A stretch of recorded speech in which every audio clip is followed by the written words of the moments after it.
Competitive exam, যে arena, যে field, যে যুদ্ধক্ষেত্র, সেইটা যেন আমাদের কাছে অবস্কিওর হয়ে যাচ্ছে, আমাদের কাছে প্রহেলিকা হয়ে যাচ্ছে। বর্তমানে এই সময়টা বড্ড অস্থির, বড্ড থেকে 3টে বছর। আচ্ছা, একটা কথা বলো, তোমাদের মনে হয় না যে আজকের দিনের সময়টা, এখন বর্তমানে এই সময়টা বড্ড অস্থির, বড্ড অশান্ত? চারপাশটায় কেমন উদ্বেগ, উত্তেজনা, বিশৃঙ্খলতা সৃষ্টি হয়েছে, কোন জায়গায় নিশ্চয়তা নেই, পরীক্ষাগুলো বন্ধ হয়ে রয়েছে, বহুদিন ধরে কোন কোন পরীক্ষা, যার উপরে পশ্চিমবঙ্গের আপামর শিক্ষিত যুবকের অপেক্ষা করে থাকতো যে এই সার্ভিসটা ঢুকবো, সেই সার্ভিস বন্ধ হয়ে রয়েছে।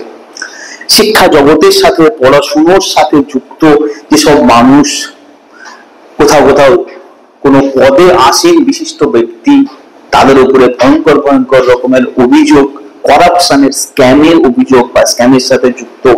চারপাশের এই ভয়ঙ্কর বিশৃঙ্খলা দেখে তোমার কি কখনো মনে হয় যে খুব খারাপ সময় যাচ্ছে?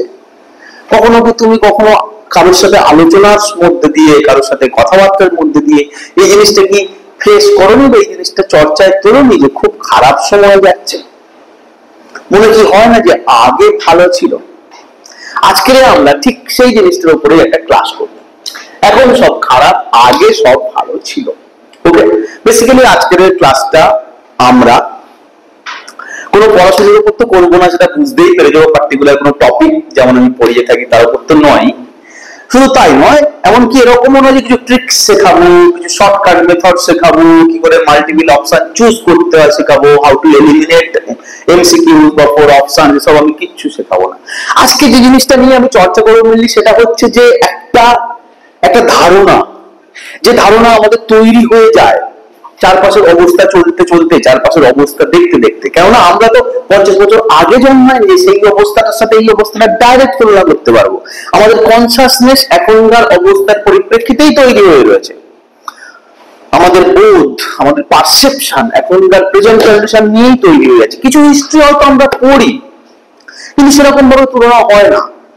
তো সেক্ষেত্রে আমরা আমাদের যে ধারণাগুলো তৈরি হয় এবং আর যে বাকি সকলের সাথে আলোচনা করবার সময়, আলোচনা করবার মধ্যে দিয়ে যে যে চিন্তা আমাদের মধ্যে ঢোকে, বদ্ধমূল হয়, আমরা শুধু সেইগুলোর সাথে কি করে লড়তে হয়, আমরা যদি বুঝতে পারি বা আমরা কোথাও যদি দেখতে চাই যে অ্যাকচুয়ালি সেগুলো ঠিক না ভুল, যে ধারণাগুলো আমাদের তৈরি হয়েছে, সেইটার উপরেই আজকের ক্লাস। এখন সব খারাপ, আগে সব ভালো ছিল। How to combat state of minds and set of beliefs, মনের অবস্থা বা বিশ্বাসের ভিত্তি, এইগুলোর সাথে আমরা কিভাবে লড়বো, আজকের আমরা এর উপর ক্লাস করব। ওকে, কেন আমরা কেন ক্লাস করতে যাব? তার কারণ আমাদের চারপাশের অবস্থা আমাদেরকে মনটা খারাপ করে দেয়, আমাদের আত্মবিশ্বাসে আঘাত করে, আমাদের মনটাকে নিয়ে দেয় এবং মনে রাখবেন সব ছেলে ছুড়ে কি হবে এসব করে, কি হচ্ছে পড়াশোনা করে, কি হবে এসবের কোনো মানে নেই, এরকমই মনে হতে থাকে আমাদের।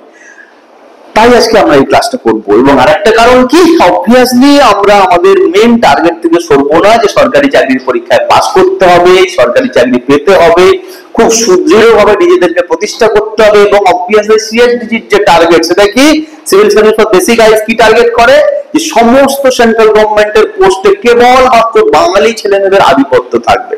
ভারতবর্ষের যে কোনো পোস্টে, যে কোনো চাকরির, যে কোনো ডিপার্টমেন্টে 100টার মধ্যে ইউপিএসসি সহ 70টা বাঙালি ছেলে মেয়ে, ঘোষ, বোস, নস্কর, মন্ডল, মুখার্জি, চ্যাটার্জি। ওকে, সো দিস ইজ আওয়ার মটো এবং দিস ইজ তোমাদের মটো, যে চাকরি পেতে হবে। চলো ক্লাসটা শুরু করা যাক। একটা বিষয় তো নিশ্চিত এবং নিঃসন্দেহ যে বর্তমান পরিস্থিতির অত্যন্ত খারাপ দশা, যে ডামাডোল চারপাশে চলছে, যে অব্যবস্থা বা মাৎসন্যায় চারপাশে চলছে, তা আমাদেরকে টাচ করে এবং এর থেকে কিন্তু খুব সহজে এসকেপ নেই। খুব স্পষ্ট দেখা যাচ্ছে যে চাকরি করার জন্য যে পরীক্ষাগুলো দরকার, সেই পরীক্ষাগুলোই হয় না। যে পরীক্ষাগুলো হয়ে থাকে, যে পরীক্ষাগুলোর উপর আমরা অধিকাংশভাবে নির্ভরশীল, সেই পরীক্ষাগুলো আবার দেখা যাচ্ছে হচ্ছে, চাকরি পাচ্ছে, আবার কিছুদিন পরে সব ক্যান্সেল হয়ে যাচ্ছে। পুরো প্যানেল ক্যান্সেল হয়ে যাচ্ছে। করাপশনের অভ্যাস আমাদের ছোটবেলা থেকেই অল্প বিস্তর গায়ে আঁচ লাগে। এরকম না যে আমরা একেবারে কিছু জানি না বুঝি না, ছোটবেলা থেকেই এরকম পরিমণ্ডলে আমরা বড় হতে থাকি, কিন্তু তার সীমা কতদূর, ডিগ্রি কতদূর, আমরা সেটাকে অ্যাকসেপ্ট করি যে ঠিক আছে 100টার মধ্যে 2টো কেস 4টে কেস ভিতর থেকে চাপা দিয়ে হলো, বাট বাকি 96 কেস 94 কেসেস আর ফেয়ার। কিন্তু যখন দেখা যাচ্ছে যে পুরো বিষয়টাই বাতিল হয়ে গেল, পরীক্ষা বছরের পর বছর হচ্ছেই না, একটা এমন ইনস্টিটিউশন যা কিনা কনস্টিটিউশন দ্বারা অথরাইজড, অর্থাৎ একটা পাবলিক সার্ভিস কমিশনের মতন কোন বোর্ডের বিরুদ্ধেও বা পাবলিক সার্ভিস কমিশনের মতন কোন বডির বিরুদ্ধেও যখন কোনো একটা অভিযোগের তীর আছে, তখন সত্যি আত্মবিশ্বাসে ধাক্কা লাগে। মনে হয় এগুলোর কোনো মানে নেই, মনে হয় যেন সবকিছু সেটিং করা আছে, আমি যেন একটা খেলনা, আমার এই চেষ্টার কোনো দাম নেই, সবকিছু টাকা পয়সা দিয়ে কেনা যায়, সবকিছুই করাপশনের আন্ডারে। আমার না টাকা আছে, আমার না কোমরের জোর আছে, আমার না সেটিং আছে, আমার তাই কিছু হবে না, আমি তাই ছেড়ে দেবো। কি হবে সব পড়াশুনো করে বলে মনটা তেতো তেতো তেতো থেকে তেতোতম হয়ে গিয়ে আমরা ছেড়ে দিই, হতাশা বিরক্তির দিকে পৌঁছে যাই এবং হয়তো আরো কঠিন অবস্থার মধ্যে আমরা নিজেদেরকে নিয়ে যাই। But thing is that this is true. এর মধ্যে কোন রকম খামতি ঘাটতি নেই, এর মধ্যে কোন রকম ভুল আন্দাজ বা মিসকনসেপশন কিছু নেই। It's true, it's fact. কিন্তু অনেকগুলো কিন্তু আছে। কিন্তু যখন আমরা এই বিষয়টা নিয়ে কারোর সাথে চর্চা করি, কোথাও বই নিয়ে বসতে বসতে কোনো ডিসকাশনের মধ্যে ঢুকি, কোনো 10 জন লোকের সাথে বিষয়টা আলাপ আলোচনায় আবদ্ধ হই, তখন আমরা এই আলোচনায় এই সিদ্ধান্তে এসে মাঝে মাঝেই উপনীত হই যে এখন সব খারাপ, আগে সব ভালো ছিল।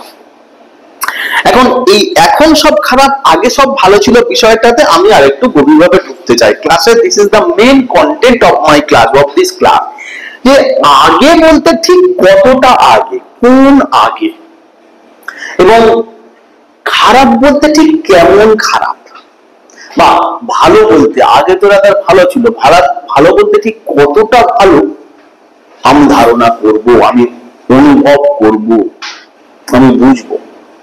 আগে যে ভালো ছিল, আগে মানে কত আগে, আর ভালো মানে কত ভালো, একটু আমরা এই বিষয়টা চেক করে নিই চল। এবং এটার জন্য খুব বেশি বুদ্ধি লাগবে না, আমার সাথে সাথে তোমরাও চেক করো, because all of you are very much not only intelligent but also can check anything in Google, okay, in online platform. যা বলছে সেগুলো ঠিক বলছে না ভুল বলছে, যে ইঙ্গিত দিচ্ছি, যে হিন্টস দিচ্ছি, সেগুলো চেক করতে পারো তুমি যে সেগুলো ঠিক যথার্থ নাকি আন্দাজে বলছি। ওকে, নাও ভিতরে ঢোকার আগে আমি একটা ছোট্ট উদাহরণ যা আমার লাইফে ঘটেছে সেটা দিয়ে তোমাদেরকে এই ক্লাসটা শুরু করি। সেটা হচ্ছে গ্র্যাজুয়েশন আমি শুরু করেছিলাম ফিজিক্স অনার্স নিয়ে। ছোটবেলা থেকেই ফিজিক্স ভালো পারতাম, বা ভৌত বিজ্ঞানটা সাবজেক্টে ভালো বোধ ছিল বলে বন্ধু বান্ধবরা আমাকে বলতো। তো অধিকাংশ সিদ্ধান্ত তো আমাদের এরকম ভাবেই নেওয়া যে বাবা মা কি বলছে, বন্ধু বান্ধব কি বলছে, স্যারেরা কি বলছে, নিজে কি বলছি ভাবছি সেটার কোনো জায়গা কখনোই ছিল না আমাদের পুরো এডুকেশন সিস্টেম। ঠিক এরকম ভাবে আমি ফিজিক্স অনার্স ভর্তি হয়ে যাই, এবং ভর্তি হতে গিয়ে বা ভর্তি হওয়ার পরে যে বিশাল সিলেবাস, পুরো ইংরেজিতে বড় বড় বই, মোটা মোটা বই, বুঝতে পারছি না, ফেলতে ফেলতে ভীষণ ক্লান্ত হয়ে গেলাম। বাট ফরচুনেটলি খুব ভগবানের কৃপায় আমি তাড়াতাড়ি চাকরিও পেয়ে গেলাম। চাকরি পাওয়ার পরে আমার সাথে একটা ছেলের আলাপ হয়। সেই ছেলেটা সুধীর কুমার মিশ্র, আরা ডিস্ট্রিক্টে, বিহারের আরা জেলায় ছেলেটার বাড়ি। ওকে, তো সেই ছেলেটার সাথে আমার, সেই ছেলেটা আর আমি কিছুদিনের জন্য রুমমেট ছিলাম। দুর্গাপুরে তখন আমার পোস্টিং ছিল বা অফিস ছিল। তো সেই আলোচনার মধ্যে একদিন আমাকে বলে যে পশ্চিমবঙ্গের ছেলেরা পড়াশুনো করে না। শুনে আমার ভীষণ অপমান লেগেছিল। আমি ভাবলাম যে how is it possible, how can he say like this thing. পশ্চিমবঙ্গের ছেলেরা পড়াশোনা করে না। একটা ফিজিক্স অনার্স করতে গিয়ে আমার গাল গাম ছুটে, আমার সব ছেড়ে গিয়েছে, ছুটে গিয়েছে, বাঁধন খুলে গিয়েছে। এত পড়াশোনা গ্র্যাজুয়েশনের 3টে বছরে করতে হয়েছে, কি করে বলে পশ্চিমবঙ্গের ছেলেরা পড়াশোনা করে না। আমি ভীষণ তর্ক করি, পাল্টা বাদ প্রতিবাদ করতে থাকি। কিন্তু সেই দিনের সেই রাতটা শেষ হয়ে গেছিল, নতুন সকাল হয়েছিল, নতুন দিন পেরিয়ে গেছিল। সুধীর কুমার মিশ্র সেই চাকরি ছেড়ে দিয়ে কয়েক বছরের মধ্যে সে এসবিআই এর পিও পরীক্ষায় পাস করে ভদোদরায় পোস্টিং নিয়ে চলে গেছিল। আমিও কয়েক বছর পরে ওখান থেকে চলে আসি। এখন বুঝতে পারি সত্যি আমরা কেবল চাকরি পাচ্ছি না বলে কষ্ট পাচ্ছি তা না, ভারতবর্ষের একটা সেগমেন্ট নেই কোন শিক্ষা জগতে, সেটা বিজ্ঞান হতে পারে, সেটা ইকোনমিক্স হতে পারে, সেটা ইঞ্জিনিয়ারিং হতে পারে, মেডিকেল হতে পারে, আইএএস হতে পারে, অ্যাডমিনিস্ট্রেশন হতে পারে, পলিটিক্স হতে পারে, যেখানটা বাঙালিদের একচ্ছত্র আছে, যেখানে চোখ বন্ধ করে বলা যায় যে হ্যাঁ বাঙালিরা এই জায়গাটায় সেরা। অথচ একটা দিন আমরা সব বিষয়ে সেরা ছিলাম, সমস্ত ট্রেডে সমস্ত গ্রেডে আমরা সেরা ছিলাম। আমরা হারিয়ে গেলাম কিভাবে? আমরা হারিয়ে গেলাম কেন? আমরা হারিয়ে কোথায় গেলাম? জাতিটাই কি নষ্ট হয়ে গেল কিভাবে? সেদিন সব ভালো ছিল, আজকে সব খারাপ হয়ে গেল। চলো এটার উপরে আমরা এটার মধ্যে ঢুকে যাই। ওকে, এখন আসল কন্টেন্টে আসছে। আমি ধরে নিচ্ছি তোমার সাথে আলোচনা করছি এবং আমি তোমাকে বলছি যে ভালো নেই, এখন কিছু ভালো নেই, চারপাশে খুব করাপশন, এই মন্ত্রী জেলে যাচ্ছে, ওই মন্ত্রী জেলে যাচ্ছে, এই হচ্ছে ওই হচ্ছে, এদিকে টাকা ছাড়া চাকরি হচ্ছে না, ওদিকে এইটা ছাড়া সেটিং ছাড়া কিছু কাজ হচ্ছে না, আমার ভাই কেউ নেই, আমি ভাই কিছু পাবো না। টোটাল কম্পিটিশন, কম্পিটিটিভ এক্সাম, যে অ্যারেনা, যে ফিল্ড, যে যুদ্ধক্ষেত্র, সেইটা যেন আমাদের কাছে অবস্কিউর হয়ে যাচ্ছে, আমাদের কাছে প্রহেলিকা হয়ে যাচ্ছে, ধাঁধা হয়ে যাচ্ছে। পরীক্ষা কবে হবে ঠিক নেই, পরীক্ষা হবে কিনা ঠিক নেই, পরীক্ষা হওয়ার পর সেটা ক্যান্সেল হয়ে যাচ্ছে, so many things are going down. আমি তাই বলছি সেই দিনটা ভালো ছিল, আজকের দিনটা খারাপ। আমি তোমাকে এবারে প্রশ্ন করবো যে সেই দিনটা মানে তুমি কোন দিনটাকে স্পেসিফাই করে বলতে চাইছো যে সেই দিনটা, বা কোন পিরিয়ডটা, কোন এজটা, কোন ফেজটা কে তুমি মেনশন করে বলতে চাইছো সেই দিনটা ভালো ছিল। আমি ধরে নিচ্ছি যে আমার জন্মানোর সময় আমার অতটা হুঁশ ছিল না, বা তোমার জন্মানোর সময় তোমার অতটা সেন্স ছিল না, রাইট? সো জন্মানোর সময়টাকে আমরা হিসেবের মধ্যে ধরবো না, সেই দিনটা হিসেব করার বা সেই দিনটা চর্চা করার মধ্যে বা চর্চা করার সময় আমরা কোনটাকে ধরবো না, গ্রাজুয়েশন কমপ্লিট করাটাকে ধরবো। Because after completion the graduation we are generally be able to fill the form বা to sit for the exams, competitive exam. অর্থাৎ গ্রাজুয়েশন কমপ্লিট হলেই আমরা ধরে নিতে পারি যে আমি একটা চাকরির পরীক্ষায় বসতে পারি, চাকরির জন্য এলিজিবল হইছো। আমি গ্রাজুয়েশনটাকে কমপ্লিট হওয়ার বছরটাকে ধরে নেব যে সেই দিনটার হিসেবে আমার গ্রাজুয়েশনটা সেই দিনটার নিরিখে কেমন, ভালো না খারাপ। ওকে, আজকে তোমাদের যাদের 24-25 2024-25 যে গ্রাজুয়েট হচ্ছ, আমার এই ভিডিওটা দেখছো, তুমি ভাবো তোমার যদি 50 বছর আগে গ্রাজুয়েশন হতো, তুমি হিস্ট্রি পড়ছো, তোমরা হিস্ট্রি পড়েছো, 50 বছর আগের সময়টা ছিল 1970-75, তাই না? হিসেব করে দেখো মোটামুটি ওরকম, রাইট? তো 1970-75 সময়ের অবস্থাটা ইন্ডিয়াতে, ওয়েস্ট বেঙ্গলের কেমন, খুব গভীরে গিয়ে মাইনিউটলি পেপার পড়ে জানবার দরকার নেই, শুধু একটু কল্পনা করো সেই সময় পশ্চিমবঙ্গের, ওকে ইন্ডিয়াতে আগে ডিসকাস করি, সেই সময় ইন্ডিয়াতে ইমার্জেন্সি সিচুয়েশন চলছিল।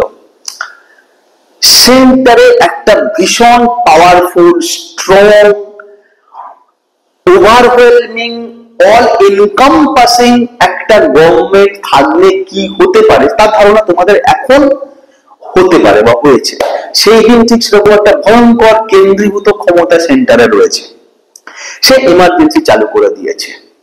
সমস্ত নিয়মের বাইরে এক্সিকিউটিভদের ক্ষমতাই একেবারে সর্বা করে দিয়েছে, আর কারোর কোনো ক্ষমতা নেই।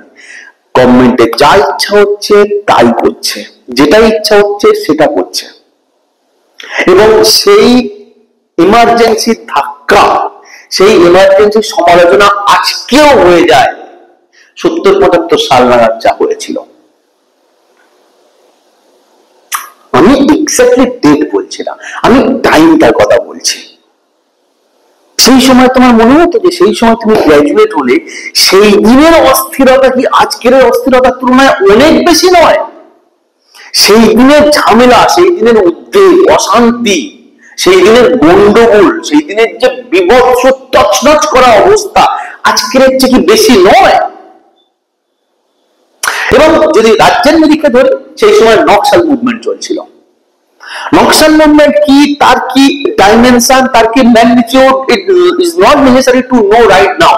কিন্তু এইটুকু তো খবরে, গানে, গল্পে, সিনেমায় আমরা জানি যে পশ্চিমবঙ্গের খুব মেরিটোরিয়াস ছেলেরা অদ্ভুত রকম ভাবে মোটিভেটেড হয়ে নক্সালাইট ওয়েতে এগিয়ে যাচ্ছিল, এবং government as usual state government খুব ইন্টেলিজেন্ট ছেলেদেরকে টার্গেট করে করে ট্র্যাক করছিল এবং নিঃশব্দে গুপ্ত খুন করে দিচ্ছিল। আমাদের রাজ্যের ইন্টেলিজেন্সিয়ার 80% সেদিন জাস্ট মাটি চাপা পড়ে যায়।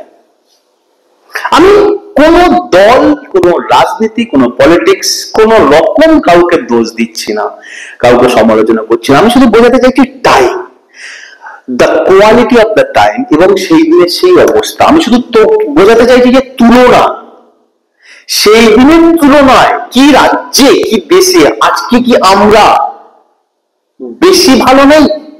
সেই দিনটা কি বেশি খারাপ ছিল না? এখন এর মধ্যে ইন্টারিম ফেজেস আছে। কেউ তোমরা বলতে পারো যে একেবারে 1924-25 থেকে 70-75 এগিয়ে দিচ্ছেন কেন আপনি? মাঝামাঝি, হ্যাঁ মাঝামাঝি কোনো ফেজের কথা ভাবো। তুমি ভাবো যে গ্র্যাজুয়েট তুমি 23-24, 24-25 না হয় যদি 19-20-তে হতো, যখন করোনা স্টার্ট হচ্ছে, বা জাস্ট 18-19-এ হতে গেলে 1 বছর পরে করোনা হতে চলেছে, তুমি গ্র্যাজুয়েট হলে তুমি কি পড়বে না পড়বে খোঁজ খবর করছো, কিছু বুকস কিছু কিনছো, কিছু অথর্স এর নাম জানতে পেরেছো, কিছু কম্পিটিটিভ কোশ্চেন পেপার নামিয়েছো, সিলেবাস দেখছো, এই করে করে 6টা-8টা মাস গেল, করোনা স্টার্ট হয়ে গেল। কেমন হতো সেই সময় তোমার গ্র্যাজুয়েশন হলে? 2008-9, have you known the word global meltdown বা গ্লোবাল রিসেশন? কত ছেলে চাকরি চলে গেছিল এই গ্লোবাল মেল্টডাউনের কারণে। আমেরিকার কোন সাবপ্রাইম, চলো এত ইকোনমিক্স এর মধ্যে ঢুকে লাভ নেই, আলটিমেটলি ওয়ার্ল্ড ইকোনমিক রিসেশন এমন ভয়ঙ্কর জায়গায় ঢুকে গেছিল বা এমন ভয়ঙ্কর জায়গায় পৌঁছে গেছিল যে প্রচুর লোক ছাঁটাই হয়ে যাচ্ছিল। পিঙ্ক স্লিপ কথাটা উঠেছিল এই সময়, পিঙ্ক স্লিপ ধরিয়ে দেওয়া মানে তোমার চাকরি চলে গেল, পিঙ্ক স্লিপ ধরিয়ে দেওয়া হচ্ছিল। শয়ে শয়ে হাজারে হাজারে ছেলে পুলেরা চাকরি হারিয়ে ফেলেছিল, এবং অ্যাজ ইউজুয়াল সরকারি চাকরির পরীক্ষারও সেই ডামাডোলটা রিফ্লেক্টেড হয়েছিল। পরীক্ষা বন্ধ হয়ে গেছিল, পরীক্ষা হচ্ছিল না, পরীক্ষা কমে গেছিল। ওই কারণে ফিরে আসি আরেকটু পিছিয়ে, 90-91 আমি ফেজ গুলো বলছি, 1970-75-24-25 মাঝখানে 19-20 পড়লাম, 8-9 পড়লাম, সবই দেখো 8-10 বছরের গ্যাপ। 1990-91 ভয়ঙ্কর গন্ডগোল সেই সময়। ওয়ার্ল্ড ট্রেড অর্গানাইজেশন এস্টাবলিশমেন্টের সাথে গ্যাপ থেকে ডব্লিউটিও তে শিফটিং এর জন্য রাজ্য জুড়ে ভীষণ মারামারি, আন্দোলন হচ্ছে না, চলবে না, করবো না, হতে দেবো না, করতে দেবো না বলে বিশাল গন্ডগোল ডিউ টু গ্লোবালাইজেশন। গভর্নমেন্টের যে এলপিজি পলিসি, গভর্নমেন্ট সেই সময় ইকোনমিক ক্রাইসিস ঠেকানোর জন্য 15 দিন আমাদের এমন ফরেক্স এর অবস্থা ছিল, আমাদের যে রিজার্ভ ফরেক্স এর কন্ডিশন, যাতে আর 15 দিনের বেশি দেশ তেল কিনে দেশ চালাতে পারতো না, সেরকম একটা ভয়ঙ্কর দৈন্য দশায় এসে গেছিল আমাদের দেশ, যাতে আমরা এলপিজি পলিসি সাইন করতে বাধ্য হয়েছিলাম দেশটাকে এগিয়ে নিয়ে যাওয়ার জন্য, দিনগুলো পেরোনোর জন্য, মানুষের পেটে ভাত দেওয়ার জন্য। তোমরা যদি কেউ এখনো না জেনে থাকো, যে কোনো বই থেকে, be it history, be it economics, be it anything, geography, একটু এলপিজি টাইমের হিস্ট্রি পড়ে নিও। 90-91 সালে যে ভারতের কি ভয়ঙ্কর দশা হয়েছিল, বলো তো কি সেই সময় তুমি গ্রাজুয়েট হলে তুমি চাকরি পাওয়ার সম্ভাবনা বেশি থাকতো আজকের তুলনায়? Is it possible? তোমার ধারণা যে কি মারাত্মক ডামাডোল, কি মারাত্মক খারাপ অবস্থা সেই সময় চলছিল, প্রিভ্যালেন্ট এট দ্যাট টাইম। তুমি কখন জন্মাতে, কোন আগেকার সময়টাকে তুমি বলতে চাইছো যে এই সময়টা হলে ভালো হতো? আমরা ডিসকাস করলাম 1970-75 থেকে 1924-25। আমরা চলো আরেকটু আগের ফেজ ডিসকাস করি। We think about the time of 1945 to 50, 1940, 1950, 1960, this period. 1940-এর শুরুর দিকের কথা বললে এই সময় এখানে তেভাগা আন্দোলন হচ্ছে, বঙ্গে মন্বন্তর লেগেছিল সেই সময়। অলমোস্ট 35 বা 40 লক্ষ মানুষ মারা গেছিল পশ্চিমবঙ্গ নামক আজকের পশ্চিমবঙ্গ, ঠিক আছে, সেই বঙ্গ পুরোপুরি যদি ভাগটা আমি স্বাধীনোত্তর ভাগটার কথা না ধরি, এই বঙ্গদেশ, যদিও বাংলাদেশ আলাদা হয়ে গেছে, কতটা 1940 নাগাদ কত মানুষ মারা গেছে অনাহারে, কত মানুষ মারা গেছে। সেই সময় কম্পিটিটিভ এক্সাম হতো 1940 থেকে 70-75, সেই 30 বছরের মধ্যে কটা কম্পিটিটিভ এক্সাম হতো? চাকরি তখন কিভাবে হতো তোমাদের কোনো আইডিয়া আছে? চাকরি শুধু চেনা পরিচিত মুখের মধ্যে দিয়েই হতো। কটা কম্পিটিটিভ এক্সাম ছিল, কটা ডিপার্টমেন্ট ছিল, কটা সেকশন ছিল যেখানটা রিক্রুটমেন্ট ডাইরেক্ট হতো এবং রিক্রুটমেন্ট ওপেন হতো। সবই ভিতর থেকে চেনা পরিচিত লোকেদের মধ্যে দিয়ে নেওয়া হতো লোকজন। হ্যাঁ, employment exchange was there, but that was also based on the qualification you just submitted to the exchange, not the open competitive field.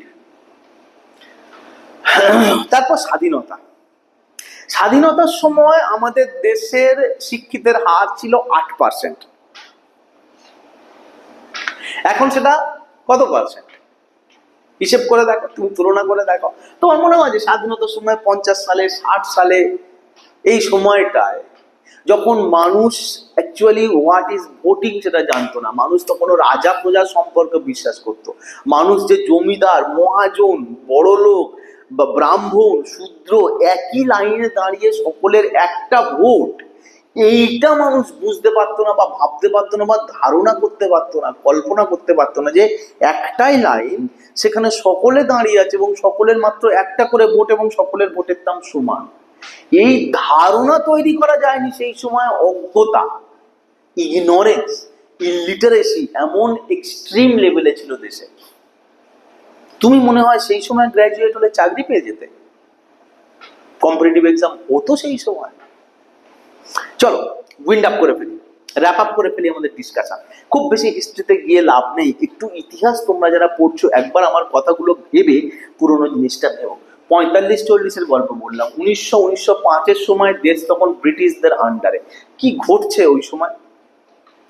Congress formation হচ্ছে, প্রথম দিকের অধিবেশন হচ্ছে, মডারেটরা কংগ্রেস চালাচ্ছে। গুটি কত মুষ্টিমেয় খুব বড় লোক শিক্ষিত নিজেদের চেষ্টায় পড়াশোনা করেছে, বাইরে গিয়ে পড়াশোনা করেছে, they are excellent, they were excellent, but the rank and file, সাধারণ মানুষের কোনো খবর আছে তোমাদের কাছে? তোমরা জানো সেই সময়ের বেকার ছেলেরা, সেই সময় শিক্ষিত ছেলেরা কিভাবে পাস করতো, চাকরি পেত, পাস করতো কিনা, চাকরি পেত কিনা, চাকরি পেলে কেমন চাকরি পেত? কোনো ধারণা তোমাদের আছে? এই 1905 বঙ্গভঙ্গ হয়েছিল, ওই সময় বঙ্গভঙ্গ, দেশটা ভেঙে যাচ্ছে, দেশটা ভাঙবার ডিক্লারেশন হচ্ছে। তোমার মনে হয় ওই সময় ছেলেরা যে অত্যন্ত অশান্ত অস্থির রাজনৈতিক পরিস্থিতি আমাদের এখানটায়, আমাদের দেশে, আমাদের থ্রু আউট কান্ট্রি এবং আমাদের স্টেট বা প্রভিন্সে হয়েছিল, সেই সময় পড়াশোনার মহল ছিল, করাপশন তো ছেড়েই দিচ্ছে, সেটা থ্রু আউট দ্য এজেস আমাদের সাথে হয়ে চলেছে। But still situation কি কঠিন, apart from the corruption, other things are also very highly exponentially worst. তোমার মনে হয় যে তুমি সেই সময় গ্র্যাজুয়েট হলে তুমি ভালো রেজাল্ট করতে, আরামসে ভালো চাকরি পেয়ে যেতে? এর আগে আমি আর হিসেব করছি না, ছেড়ে রেখেছি 1850-60, তুমি হয়তো লর্ড ক্যানিং এর সময় গ্র্যাজুয়েট হলে, ওয়ারেন হেস্টিংস এর সময় গ্র্যাজুয়েট হলে, আমি সেগুলোর কথা ছেড়ে দিচ্ছি। তুমি আদপে যে কি হতে, সেই সময় আমাদের ঠাকুরদারা যে কি হয়েছিল সেই আমি আলোচনা ছেড়েই দিলাম। আমি শুধু বলতে চাইছি যে যারা বলে এখন সব খারাপ, আগে সব ভালো ছিল, তাদেরকে যা জিজ্ঞাসা করো যে আগে মানে কোন আগে, আর একবার ইতিহাসটা পড়ে দেখো যে আগে আমাদের দেশের কি কি অবস্থার মধ্যে দিয়ে আমরা এগিয়ে টেনে এনেছি আজকে এখানে। এবং সবসময় মনে রাখবো যে আগে যত আগে যাবে পরিস্থিতি সেখানটায় তত ঘোরালো, পেঁচালো, অন্ধকারময়, কালো, জটিল এবং খারাপ।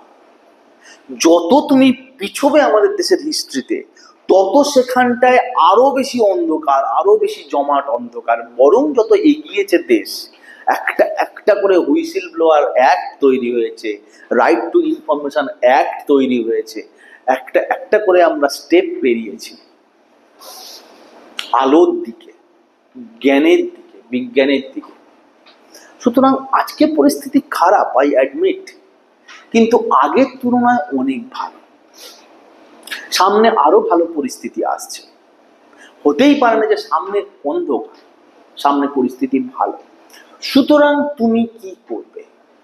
সুতরাং তুমি যেটা করবে সেটা হচ্ছে এইটা, যে জাস্ট স্টপ দ্য কম্প্যারিজন। এই আগে পরের কম্প্যারিজন করো না। মনের মধ্যে যে বিলিভস গুলো রয়েছে, তোমার সেট অফ বিলিভস গুলো রয়েছে, সেগুলোকে তুমি ভেঙে ফেলো, সেগুলোকে গুরুত্ব দিও না। তুমি ডুবে যাও, তুমি ডুবে যাও।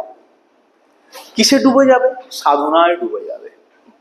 সর্বভারতীয় পরীক্ষা, সমস্ত পরীক্ষাগুলো তুমি দেয়া শুরু করো এবং তুমি ডুবে যাও। 2 থেকে 3 বছর তোমাকে যেন কেউ খুঁজে না পায়।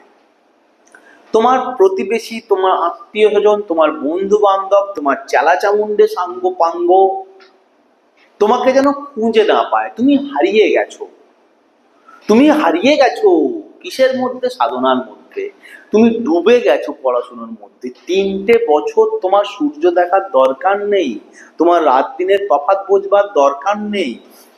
তুমি ঘরটা বন্ধ করো, একটা রুটিন বানাও, একটা শিডিউল বানাও, পেন পেপার ধরো, কোশ্চেন পেপার নাও, প্রিভিয়াস ইয়ারের সিলেবাস ফলো করো এবং একটা স্টাবর্ন লাইফস্টাইল লিড করো, যা শুরুতে বই, শেষে বই, মাঝে বই, ঘুমোতে বই, জাগতে বই।